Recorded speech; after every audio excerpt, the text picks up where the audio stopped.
Well, look at that. It's like we're professionals. So welcome back to Behind the Paranormal with Paul and Ben Eno on our 1000th show with our wonderful panel of guests. And I guess we can either, I don't know, we can just move on to the next question. It seems like we're taking about a half hour to answer each question, so we'll move on to the next one. Okay, well, our next third question that was most commonly asked was, and these have to be people who listen to this show a lot, because we talk about this. How does time work? Mark D'Antonio. Well, you have a clock, and then a second happens, and then another one happens. Time's actually a human construct. The universe doesn't know anything about time. We do, because we invented time in our minds because we wanted to chronologically order things. And so doing that means that we are just creating a methodology based on what we saw with atoms and how they vibrate, the atomic clock, okay? And based on this vibration, we devised a timing mechanism so that we know how events will progress from one. See, you can't say one moment to the next, right? You have to say how events progress. Because if we say 1 second to the next, I've already invoked time. But if you just say how events progress, then that's almost anything. It means that there's change. All right, and the change occurs over a definitive period that we're calling time. I actually don't spend too much time thinking about time travel and time. I do understand,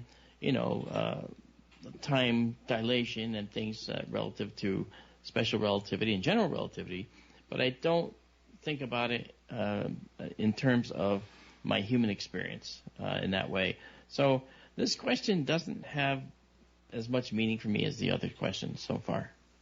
So I'm out of it in that case. So I would have to pass the torch. Kathleen Martin.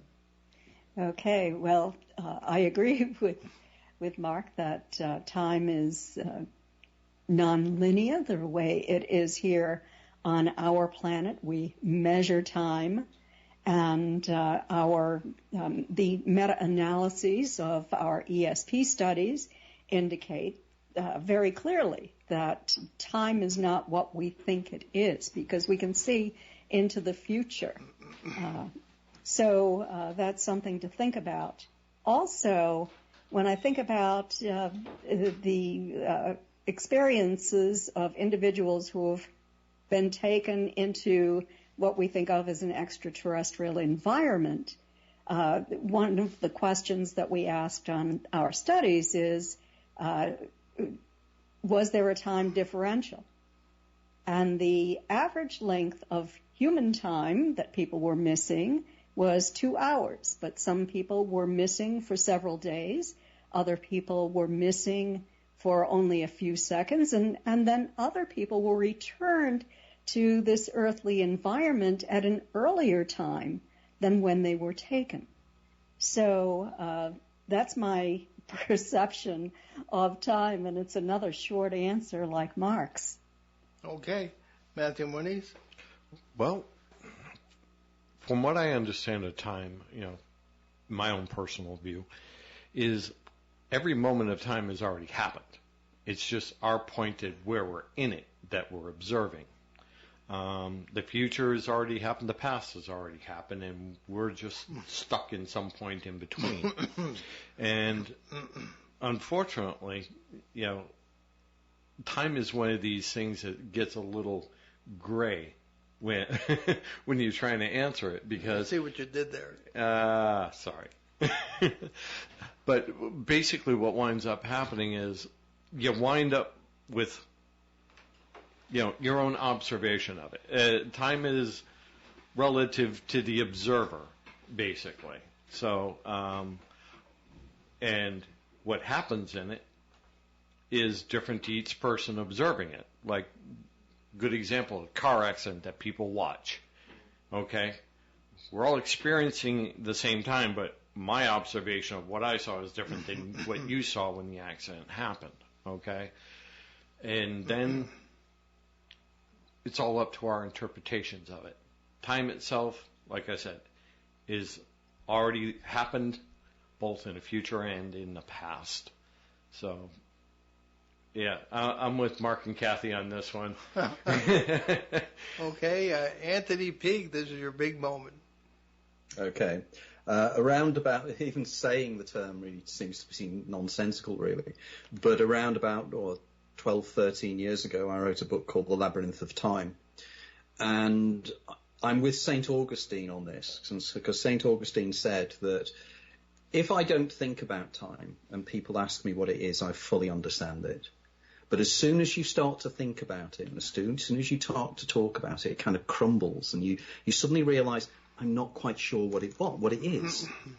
And then we get the scenario, that scientists will say it's entropy. It's a movement from order to disorder, and that's what it is. Or we have, as Mark said, we have the geometric idea of clock time. But neither of these are really time. And philosophers, scientists, have an issue with time. We know it's the fourth dimension from Einstein and everything else as well. Then we have some fascinating things that Minkowski came up with in terms of block time. But in terms of the philosophers, it becomes very, very complex. And, you start reflecting on it for a second. And for example, time is the only thing I know that is measured by itself. You can have a pound of apples and everything else as well. But you can only ever have a minute of a minute. And I have no way of knowing whether your minute is equal to my minute. Because the French philosopher, I think it was Saussure, said there are two things. There's durée and longue. And the idea that there's an inner duration and there's long, which is a different form of time. But then we have to reflect for a moment. One of the analogies, I think it was Marcus Aurelius, said that we never step in the same river twice. But if time is like a river and time flows, we have an issue here. Because what's it flowing against? If I see a river, I see a riverbank, I see a river flowing, and the riverbank is the measurement device by which I know the river flow. So how do we know that time flows and what's it flowing against? And a comparatively famous Anglo-Irish aeronautical engineer called John William Dunn, in I think it was 1927 or 28, wrote a book called An Experiment with Time. And he used this idea and he said, if we extrapolate from this, we have to assume there's another time called time 2, that which we measure time 1 against, if I'm making sense. So time 2 is almost the riverbank that makes us see time flowing. But then he argued that if that is the case, there must be another observer in time 2. And he called that observer 2. But of course that then ends up in an infinite regress, because how many times have you got measuring against yourself? And, does time flow from an indeterminate future, becomes the present moment, and disappears into the past? Or is it a construct of perception? There is an interesting British mathematician called Julian Barber that in 2000 wrote a book called The End of Time. And he argued that time is not continual. Time is in slivers. And what we think is movement is in fact effectively like a cartoon, where there's a series of static images that link to each other.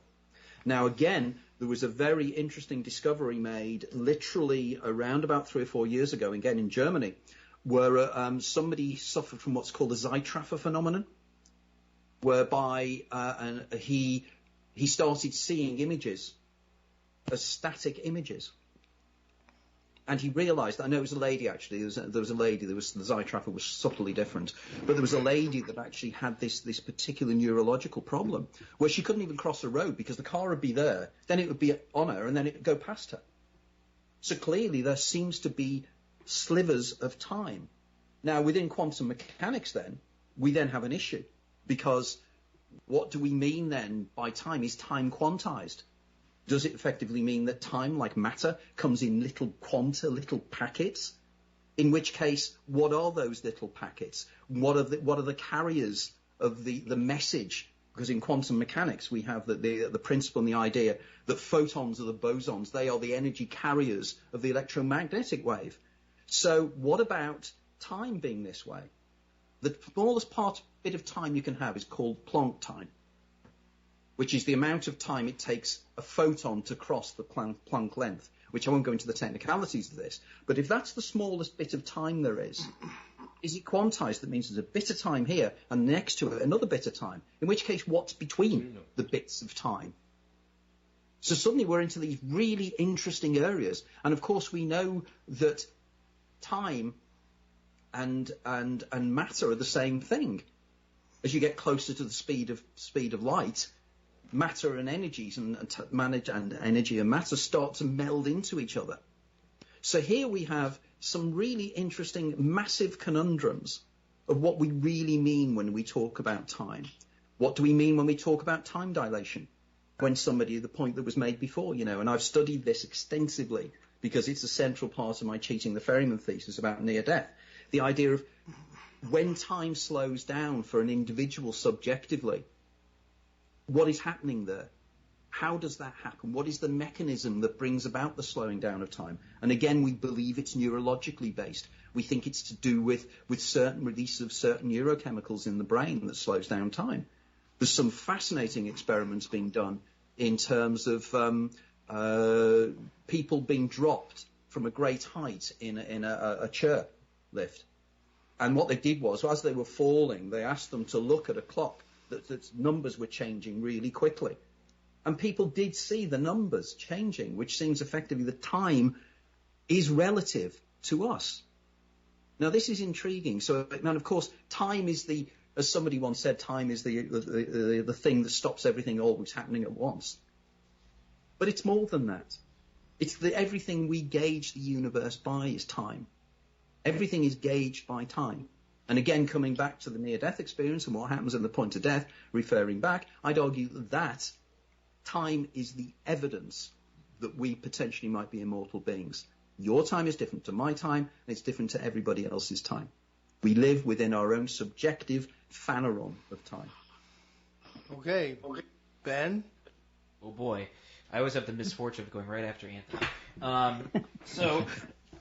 There's a really cool idea called pre-reflective consciousness.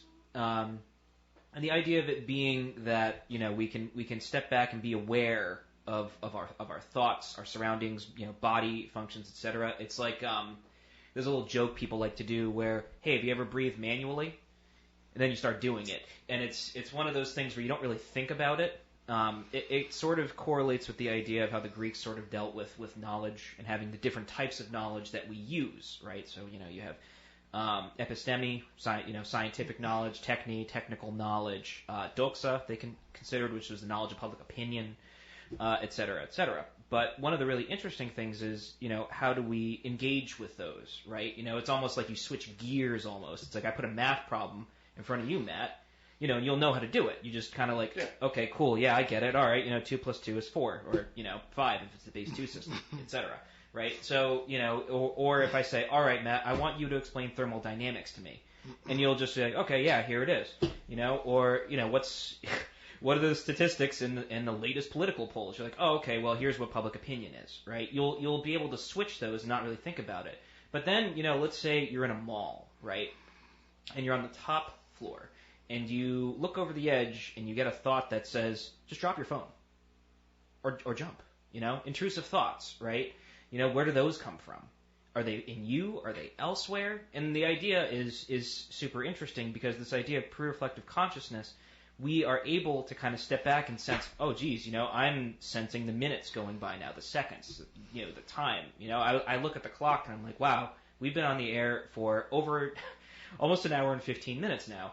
And look at that, it barely felt like it. We've powered through, 2 sort of major questions, and we're, about to power through a third one here. And I'm genuinely impressed that we have been able to do it as fast as we have, because typically, the length questions don't really correlate to how long it takes to actually answer them. So really, I guess it's kind of one of those things where I also agree with St. Augustine on this, because no one's really been able to top it at this point, right? The Confessions, oddly, it's like everyone else since then's kind of been copying and pasting without really knowing it, right? It's it's one of those things where we can try and take a step back, use pre-reflective consciousness, and be able to kind of assess it in some way, shape, or form. But at the end of the day, it's still the subject-object problem, right? We're all experiencing the object, differently, right? And so it's so fascinating to try and answer, because I have a counter question if anyone wants to try and answer it. What is the purpose of time? Well, anybody go for it. As I said earlier on, to stop everything happening all at the same time.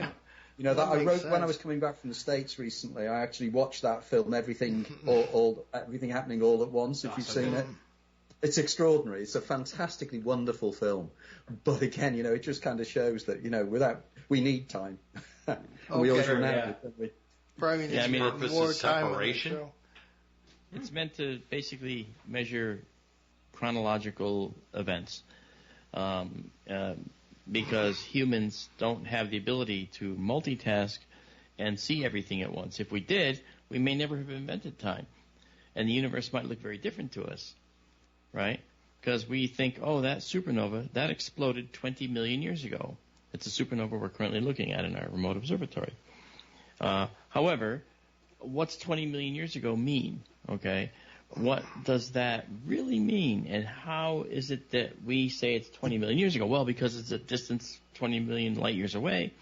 That's how long it takes light to travel from here to there. It's a 20 million years, so 20 million light years. Okay, a measure of time and distance all at the same time. So you see, we conflate things together too when it's convenient, and that's what we do with time in astronomy. But you know what? Again, we accept that there is passage of time because we see what atoms do, and we see the vibrational states of atoms. And based on the vibration within atoms, we came up with a concept of time. Now, this was something that was obviously way before they knew about atoms. Time was created, of course. But we have an atomic clock, and that turned out to be a very accurate clock based on the vibration of an atomic nucleus. Okay. Could also be considered a measurement of speed. I guess so, except in Star Wars, where they say they'll make the Kessel run in 6 parsecs. That was totally wrong. And when I saw Star Wars, I went, oh, I can't believe that was allowed through. How could they say that? Okay, well... Could be different laws of physics, Mark. It's a different universe. No, Kathy, you'd like to comment here? I'll pass on that one. Okay. Well, let's move on to question number 4 in our Ultimate Question series. Are we really living in a hologram? I'll throw that at Mark, and maybe Mark could briefly explain the holographic theory. So, for anybody out there who doesn't have a master's in physics. 25 words or less, please. Yeah. Yeah, well, that's not going to happen. But so I will actually not attempt to explain holographic theory, but I will say this much, though. Every time there's a science fiction movie that comes out, all right, and this can relate to something that Anthony was saying earlier.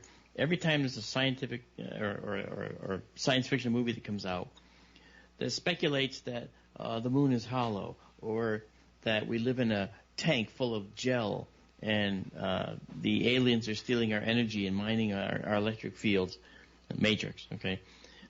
Suddenly that becomes what the world is to many people, all right? So I think that people generate a lot of their thoughts and theories based on some Hollywood guys that just want to make money. All right, and let's be clear. I mean, they say, "Oh, that's a cool theory. It's the Matrix, or the moon's a hologram." You know, it's like, yeah, we landed on a hologram. You know, it's like, you know, face palm. You know, so I don't think that the holographic universe holds too much water for me. Yeah, it's essentially the idea that we're living in a computer simulation or a projection. Yeah. I don't buy that. I mean, and I think that people think that because the human brain can work like a computer and works like a computer in many ways. And we've modeled computers after how the human brain operates too. Don't forget, we invented the computers. Right. Okay, so a lot of that is basically creating objects based on our human experience, right? We create robots that look like humans and dogs and things we know. Okay, Boston Dynamics does this, right? Well, the bottom line here is that, you know, it has to do with everything we already know. And so when people for instance, we'll see a movie that has a holographic theme to it. There are a few that will be very loud about it and vocal, and they will call this real. And I know people that are supposed to know better who actually think that the Matrix is real and that somehow the Wachowski brothers had figured it out as the scientists they are, which they're not. So I don't know. But Okay. I don't put any stock in it. All right, Kathleen Martin. Are we actually two-dimensional? And are we only part of a holographic projection that causes us to believe that we are three-dimensional or makes us three-dimensional? Edgar Mitchell and Rudy Shield are very interested in this, as was Ray Hernandez from the Free Organization, and now they're studying consciousness. And given that theory, if it is correct, these non-human entities might be scientists living on another distant planet in somewhere in our galaxy or maybe in another galaxy. And they are there projecting themselves as a hologram into our environment. The difficult part for me to wrap my head around is how they can do this and be physical beings, can take humans into their environment. The humans lie on a table.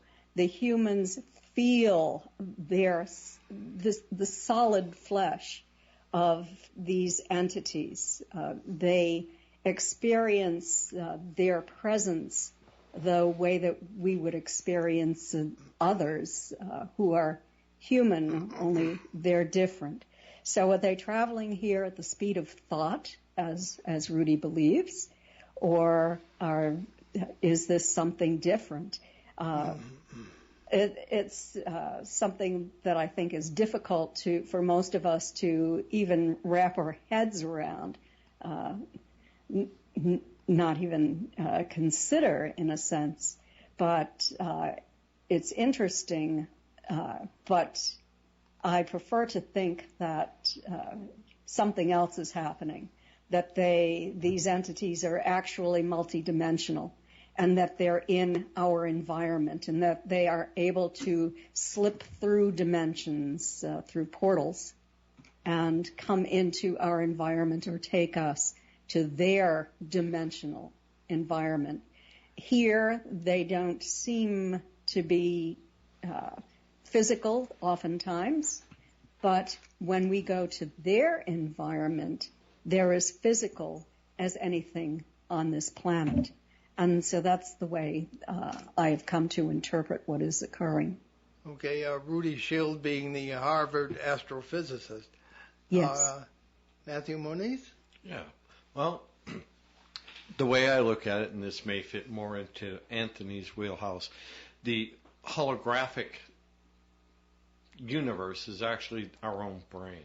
That's the way we're interpreting the universe. A brain creates a universe in and of itself inside the brain neurochemically. Now, I'm an analytical chemist by trade, and I work a little bit with genetic engineering and stuff like that. But what I do know is the brain is a very, very complex piece of chemical machinery, okay?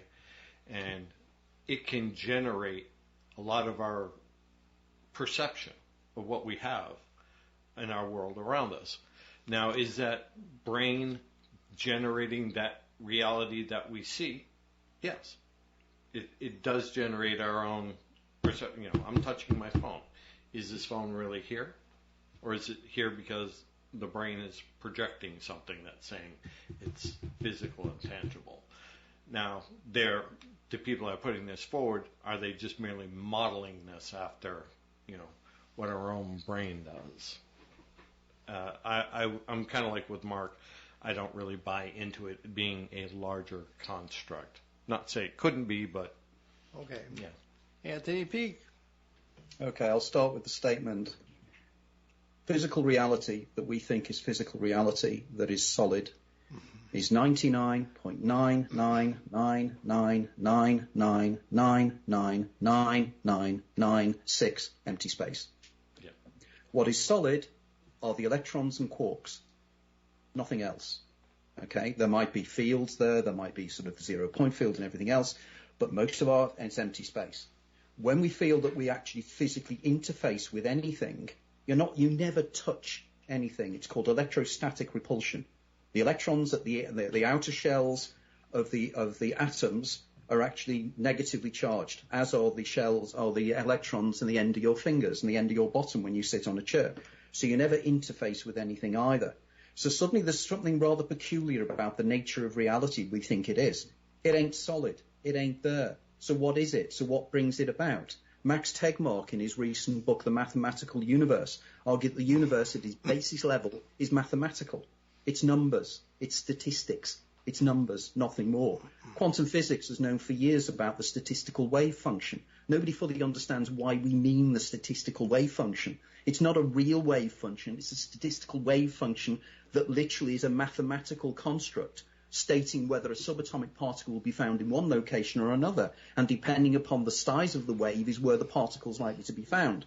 Then we have the point of view that it's consciousness or the act of measurement that collapses that wave function into a point particle in a particular location or not. So to turn around and say that, it's physically out there and it's real, it ain't. We also know from perception studies that everything is internally modeled by the brain.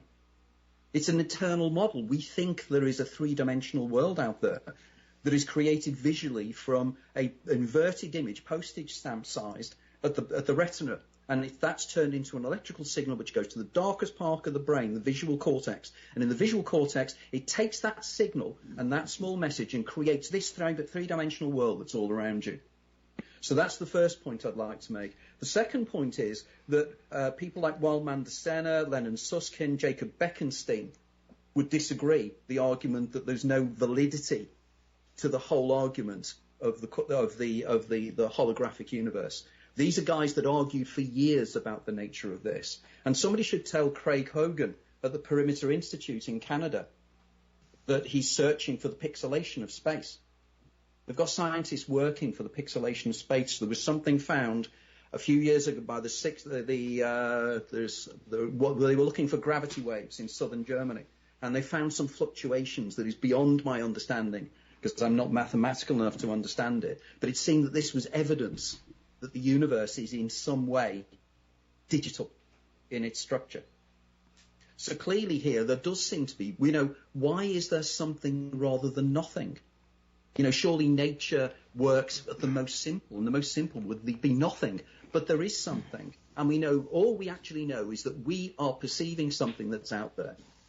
Whether we look at the universe and everything, we know from mysteries of, for instance, Wheeler's delayed choice experiment can show theoretically that by the act of observation we bring quasars into existence that are 10, 15 billion years old, and we can actually do this kind of double slit experiment with light waves going around a galaxy, something. And we know this occurs because probably, Mark, the Einstein crosses where you see four quasars and that it's the light bending around a galaxy, which gives you the image that there's four quasars when in fact there's only one. So this proves to me that there's something much more interesting about the nature of reality. The question is, what is the interface between me as a conscious observer and the universe outside? Now, Nick Bostrom, who is a Swedish philosopher, many years ago came up with the idea that there's only some options about how humanity will pan out. And the idea is that either with looking at Moore's law, the idea that every year the amount of processing power doubles in terms of how we can create computers. There is an argument to say that as more time goes on, the computing power available to our descendants is going to be phenomenal. And now we've got quantum computing. It's going to be even more amazing because we're dealing with qubits, which are actual calculations that take place in alternate universes. So this is extremely extreme stuff. So the computing power they're going to make is huge. So what would our future generations, assuming they don't wipe themselves out, what will they do? Well, it's likely they'll create simulations because we've already created simulations with the Sims. We also created simulation universes online. We have No Man's Sky that we've created. We have now, with virtual reality headsets, we can go into a world that literally we can walk around in an illusion of 3 dimensions, which is actually only 2 dimensions, which is created from mathematics. So when you put your Oculus Rift headset on and you're wandering around this 3-dimensional world, it's not 3-dimensional, it's 2-dimensional. It's created out of maths. Zeros and ones, nothing more, nothing less. But you believe it's real because your perceptions tell you it's real. So could it be that these future generations turn around and they say, do you know what we could do? We'll invent an ancestor sim. And we'll populate that ancestor sim with our ancestors. And we will actually create sims of our ancestors. Now, I don't know enough about what's called the substrate problem. And the substrate problem is basically, if you scanned your brain, somebody scanned Anthony Peake's brain down to the subatomic level, and then uploaded that into a computer with digital information, would that be me? Would that be conscious? Would that be aware? In which case, where does consciousness come from? Does consciousness appear by the addition of one molecule, one quark, one electrical field? Spontaneously, where does it come from? So let's argue that consciousness is an epiphenomenon of brain or information fields. In which case, these beings could be sentient. If they could be sentient, they're living their lives like we're living here. And they've got no way of knowing. Remember the famous thought experiment, the brain in a vat. You know, the idea, if you had if all your tactile feedback and your physical feedback was being fed to you digitally, how would you know? How would you have even the vaguest idea that you're living within a simulation? Or even more important, if you were living in a simulation of your life being you from the moment of your birth, how would you ever know? You couldn't. So in which case, the question is much more interesting than that in terms of its argument. And in my latest book, I discuss this in great detail, using some of the latest work. So while we go into altered states of consciousness when we have out-of-body experiences, how does that work? If we were in a simulation, it could work. If it's a simulation, you could go elsewhere. You could move within the simulation. You could fly in the simulation, lucid dreaming, these kind of things. There are all these things that need to be explained. If they are real phenomena, they need to be explained. But they can't be explained by just, it happened to me, anecdotes, bang, bang, bang. We need to do the science. I keep banging on about this. You know, we can sit here till the cows come home. We're not going to convince anybody, any skeptic out there, unless we engage with them and say, hey guys, you know, you're coming up with this simulation theory. You're coming up with all these ideas. Do you realize that these are actually explaining the things we have been experiencing for years? You know, the Free Guys, I mean, I was in contact with them a few years ago and they wanted me to join them. And for some reason I lost contact, which was really, really sad, because I think a lot of the stuff they were doing was absolutely incredible, you know? So what we're doing now is we're building a worldview. And I think that we are collectively creating the future by our acts of observation. We are collapsing the wave function of a new reality. And that new reality can include everything from quantum mechanics to cosmology. And I always feel, you know, cosmology fascinates me. And really, you know, sort of, Mark, I really want to talk to you more because the stuff you're saying there, I was really getting very excited about. So that's my opinion on it. I think, I do not know. I take the science and I say, well, what does this suggest? And it suggests to me that there's more to this than meets the eye. And as Mark said quite rightly, any culture will always extrapolate from its technology how the world works. We know this. We always do this. You know, the Newtonian universe was mechanistic in the way it worked. This is what we do because we can only do what we understand. But I think we're getting to the point now where we're starting to realize that the universe is far stranger than we can ever imagine. And we're just starting on a really incredible journey. Okay. Ben, would you simulate us through our final break of the show? Of course, I will be glad to. So you are listening to Behind the Paranormal with Paul and Ben Eno on our 1000th show, and we will be right back. Wasting away again in Margaritaville. Hi, this is Joe Callahan, your maitre d' inside the Tiki Bar, letting you know the Tiki Bar is now open 2 days a week on ON, AM, and FM, Saturdays at noon, and a replay Mondays at 6. The Tiki Bar is sponsored by attorney Bob Lauder, the Carew Investment Group, Family Discount Furniture, and Pep and Lumber. Here's your chance to catch 1 full hour of Jimmy Buffett music inside the Tiki Bar, Saturdays at noon and Mondays at 6 on ON, AM, and FM. We're local and live at 99.5 FM, ON, AM, and FM. Okay, welcome back to Behind the Paranormal with Paul and Ben Eno, our 1000th show. I wanted to, before we get to the God question, I wanted to ask everyone to tell us about their books, where they can find out more, websites, etc. Mark D'Antonio? And by the way, you don't know it yet, but you're going to be on the show very soon about your 2020 book, which we haven't covered yet. Oh, well, thank you. I wrote a book called The Populated Universe, and it's actually it answers the questions that basically most people fail to be able to answer when they're asked, do you believe there's life elsewhere, and why?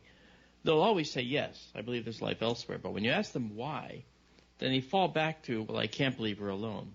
With so many planets out there, there's got to be more planets. Well, how about some science? We can add some science to that and talk about carbon.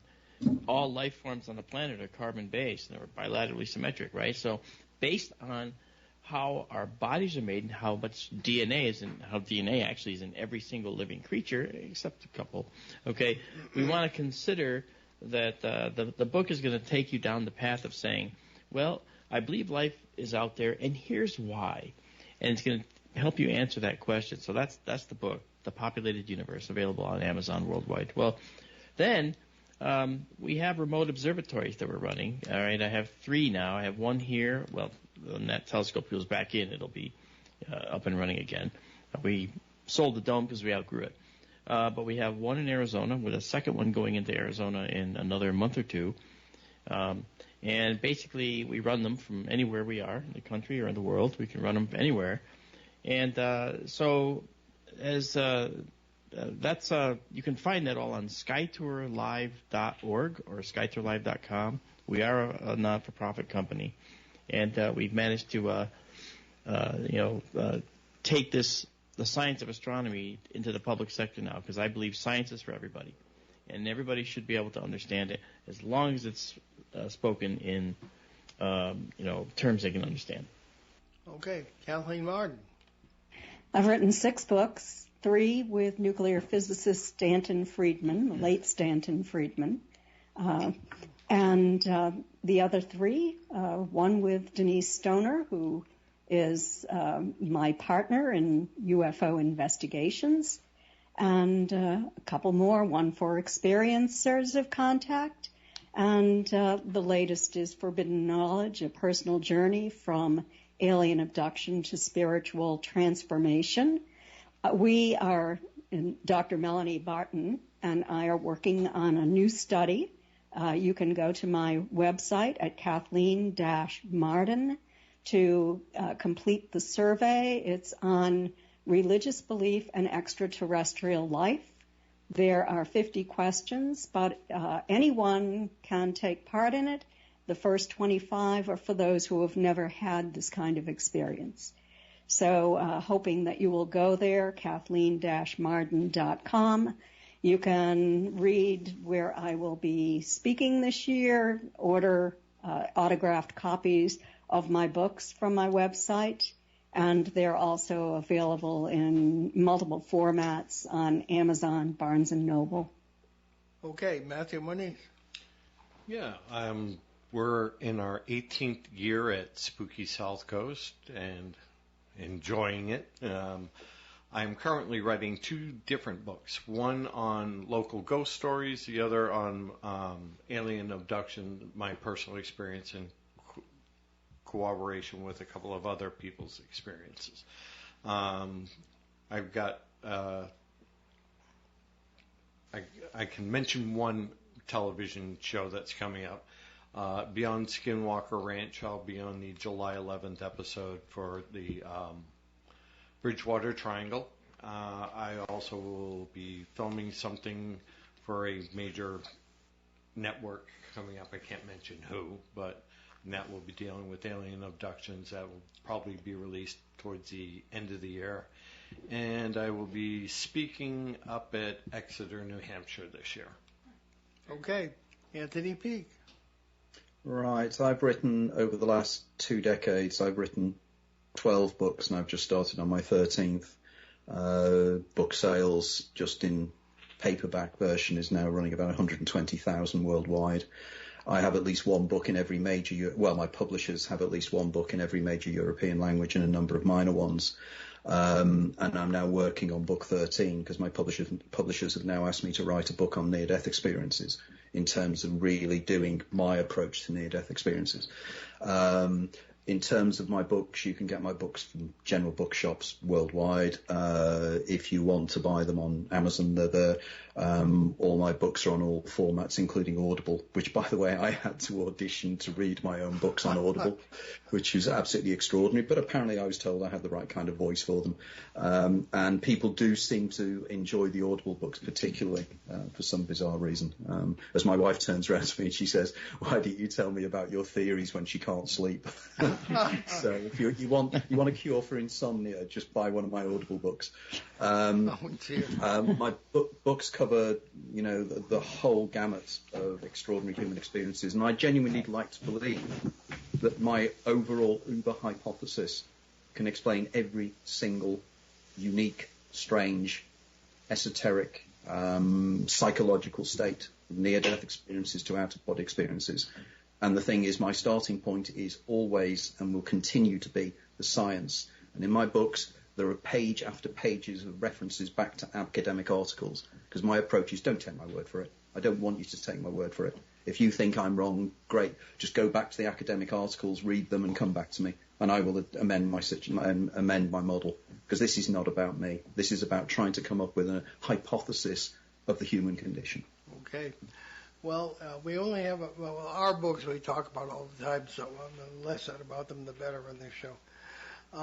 We have about 15 minutes left, but let's dive into our fifth and final ultimate question: who or what is God? Mark D'Antonio. Of course, you got to go to me. Luck of the draw. Luck of the draw, right? Or luck of the alphabet. Right? Yeah. That what you just said? Right. Yeah, we just See said what you did there. Yeah. Alpha and Omega, am I right? Yeah, that's true. Well, you know what it is?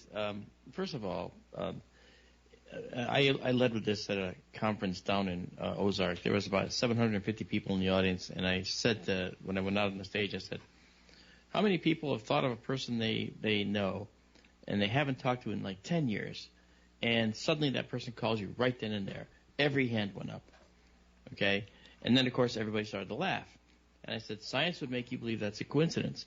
Well, it's not coincidence. It's actually something that I believe is a variation, a form of quantum entanglement, which is what Anthony was talking about earlier, quantum entanglement, and then you were as well, Matt, I believe. It's quantum entanglement, and I made up a word, the brainular level. It's between brains, okay? And I think that that's something that has not been researched very well. It's been danced around, but if we look at it from a scientific point of view, I think we'll find that human beings are linked. So what does that mean about the concept of a God? Does it mean that we are the makers of our fates? Now, I don't know the answer to that question. And even in my book, when we talk about how life developed on Earth, because we have to learn, because as an astronomer, exoplanets were a big thing for me, and I spent a lot of time studying exoplanets and learning all about them and how life could persist and thrive and grow and be supported by planets of all different kinds.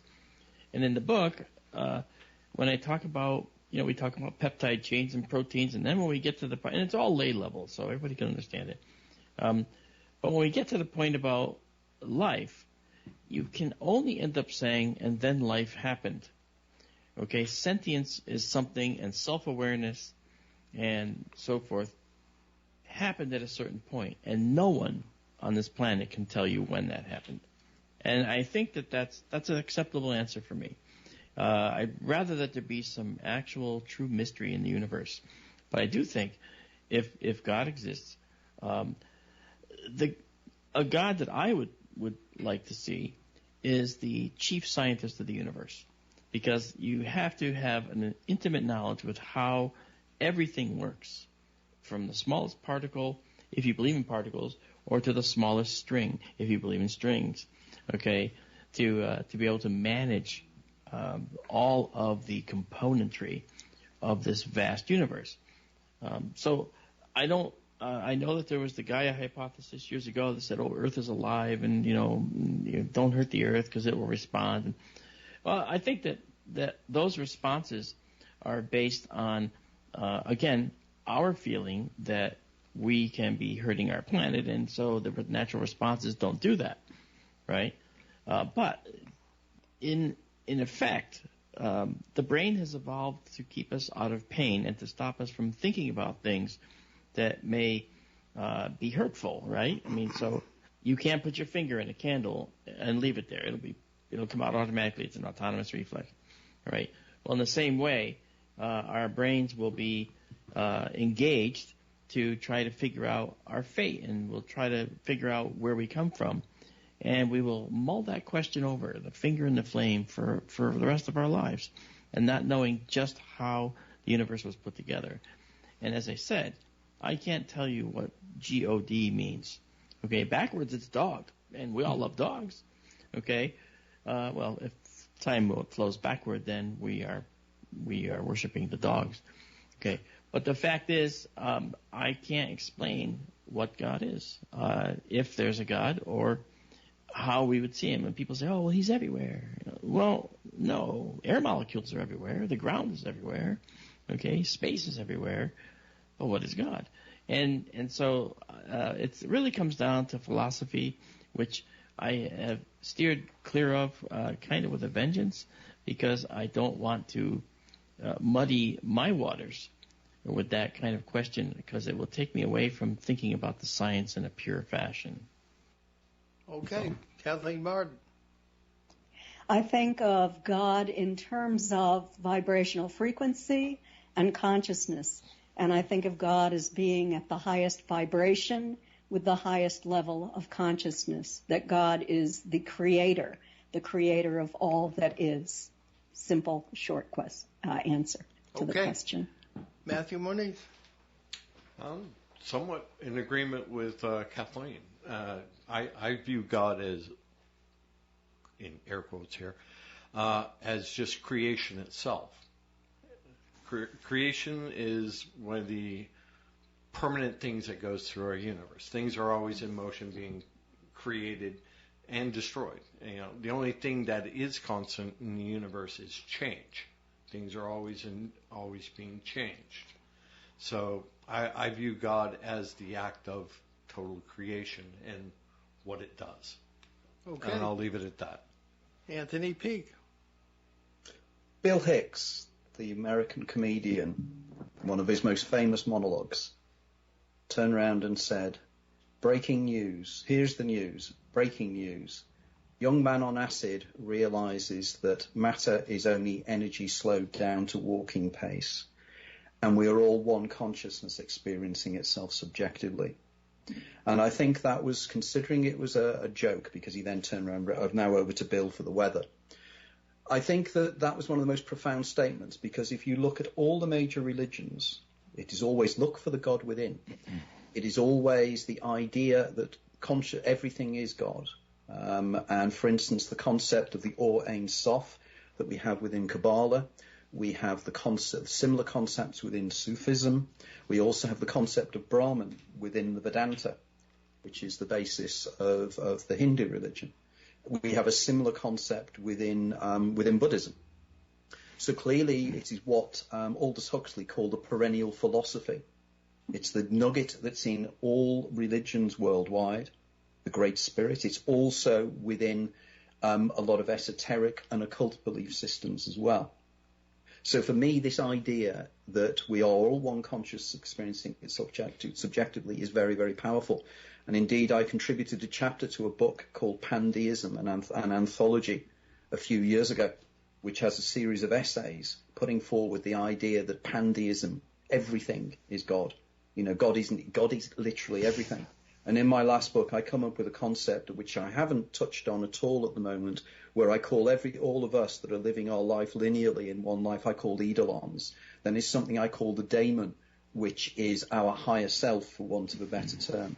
But above that, I have something I call the Uberdaemon, which is based on the similar concept as the Jungian collective unconscious. And that effectively is the conscious awareness and experience of all humanity.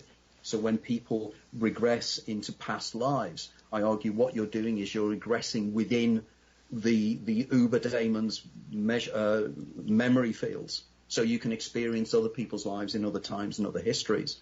But I then say that above that, there is something called the Godemon. And the Godemon is effectively the consciousness of everything. Because, for this final thing, Sir Julian Jaynes, who is a British astronomer, said that for many, many years we've believed that the universe is a great mechanism. The more we discover about quantum mechanics and cosmology, it's looking more and more like a great thought. And that great thought is God. Ben? So, I'm going to. So I'm only like a little over 30 years old. I've had a lot of really interesting life experiences, met a lot of really interesting people in my time, and boy oh boy, I feel way older than 31. But one of the really interesting things that I heard, and I've heard people say a lot of things, but one of the things that that always stuck in my head was sort of this interpretation of Aristotle through a guy named Gregory of Palamas, right? So he has this whole idea, which is really interesting, which is God is essence and energies, right? So essence, right, according to Aristotle, is everything has an essence, but we can't really know it, right? But the energies portion is, how one acts in the world, right? So, Matt, right? I know that you do paranormal, you do chemistry, you do all sorts of stuff, but I don't know your essence, right? I don't know you. I don't know that sort of portion of you that makes up yourself. I mean, same with my dad. I mean, I've lived with my dad, for a good portion of my life. But yet, I know my dad through how he acts in the world. I know him through his energies and how he interacts with everything, right? And I know him in a different way everybody else knows him. But I don't know his essence. And so we sort of can't really know the essence of it, but we know how God acts and exists and interfaces with things. We have a vague idea of it through our experiences. But really, at the end of the day, we can't know the essence. We do know the actions, perhaps, maybe. We have ideas, whether it's, quantum entanglement or, we use quantum physics to try and quantify things. But really, at the end of the day, we don't know the essence. We know the energies.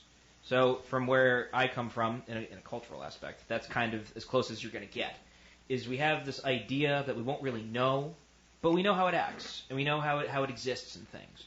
And we know that in some way, shape, or form, somehow we're all led to a certain point. I always kind of like the idea that was floated in Donnie Darko, of all things, where, you have this sort of little arrow that shoots out of you and kind of points you in directions that you're supposed to go.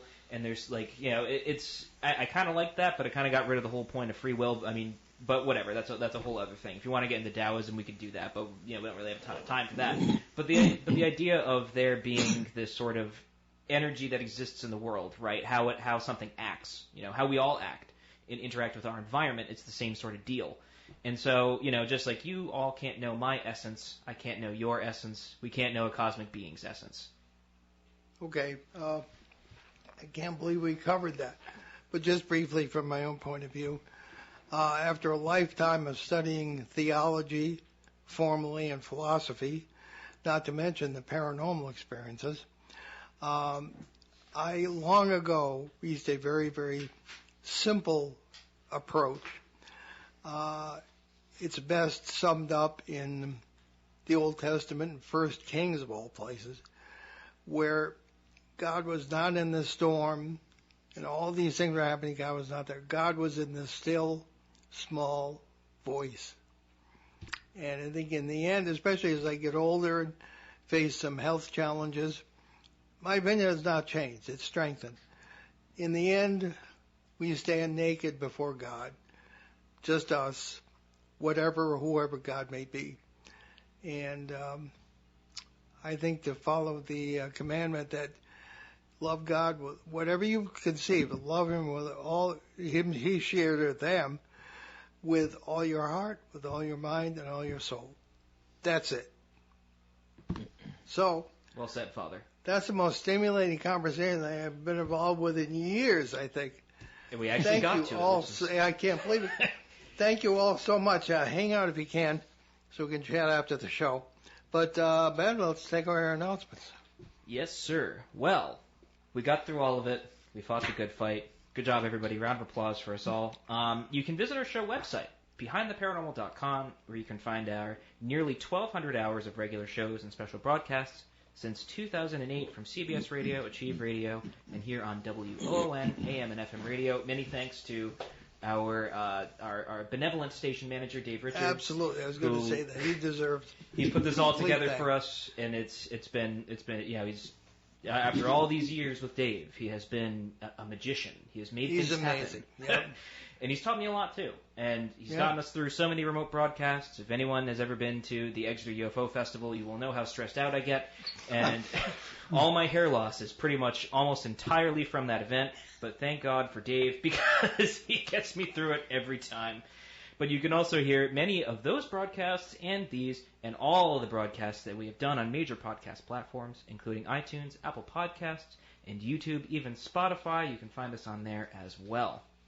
And certainly this particular show, the 2-hour special, will, I hope the podcast apps got the memo. This is going to be 2 hours and not one. Yeah, it'll be fine. Maybe. Yeah, so anyway, We'll find out. The video will be posted later today. That's available on the station website here. And the audio will be posted to the major platforms sometime tomorrow. So I guess I'll Well, I want to mention the charities. Oh, yes, please. Yes, on BehindTheParanormal.com is our charity page. Please consider these charities, because we know those who run them personally. And there are veterans charities, children's charities, historical charities, and please consider donating or doing whatever you can. Okay. Anyone have any final thought for about 10 seconds here? I guess Just not. to say thank you for inviting us. We're deeply honoured. Likewise, yeah. That Absolutely. you've decided to have us of all your guests on your 1,000th show, and that is just wonderful. Thank you. I'm deeply honoured. Well, Of thank all the you real all. people you could have had, you had us holograms on. I'm just. No, I think it was a tremendous mix. Okay, so all right, next week, what's going on next week, Ben? Well, now. So next week we start our new millennium with an open line show, of course, to get to all the questions that we did not ask on this show. And maybe they won't be distillations of things that we get all the time. But we have many questions that we never get a chance to answer.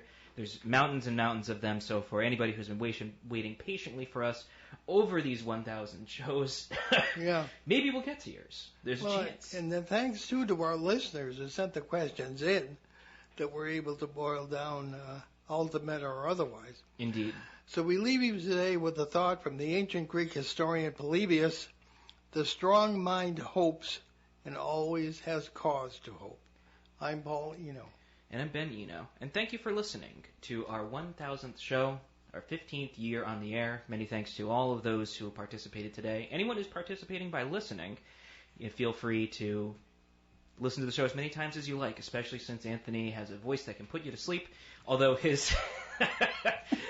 I actually didn't... It wakes me up. Yeah, I know. It's honestly very stimulating. But I'm Ben Eno, and thanks for joining us on our great cosmic journey. And we shall see you next time on Behind the Paranormal. Return to this radio frequency 167 hours from now for another edition of Behind the Paranormal with Paul and Ben Eno.